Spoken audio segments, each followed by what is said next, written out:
চলে যাবার সময় লোভটা সামলাতে পারছি না, একটা অপকর্ম করে ফেলেছি।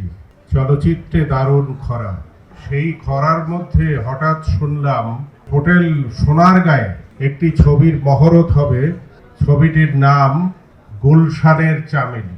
ছবিটির পরিচালক আমার ছোট ভাই ইকবাল। ইকবালের প্রায় সবগুলো ছবিতে অভিনয় করেছি আমি। জানি না এই ছবিতে আছি কিনা, যদি থাকি তাহলে ভালো লাগবে কাজ করতে। কয়েকটা দিন অন্তত চলচ্চিত্রের মানুষদের মধ্যে গল্প গুজব করে সময় কাটবে এবং আমি আশা করব এই ছবিটি ব্যবসা সফল হবে। আমি প্রাণ ভরে দোয়া করি ইকবাল যেন সাফল্য লাভ করে, ইকবালের আশা যেন পূর্ণ হয় এবং জাহাঙ্গীর যে ছবিটির জন্য অর্থায়ন করবে, আমি আশা করব জাহাঙ্গীরের অর্থ ফেরত আসবে এবং লাভ হবে।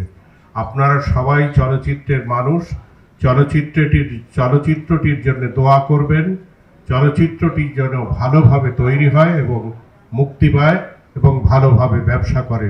এখন দিনের শেষ, চলে যাবার সময় লোভটা সামলাতে পারছি না, একটা অপকর্ম করে ফেলেছি।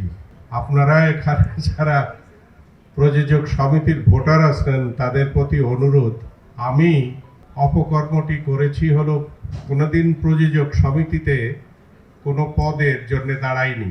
এইবার ইসি কমিটির একজন মেম্বার আমাদের গুলজার এবং খোরশেদ আলম খসরু এবং শামসুল আলমের প্যানেল থেকে আমি একজন ইসি কমিটির মেম্বার হওয়ার জন্য দাঁড়িয়েছি।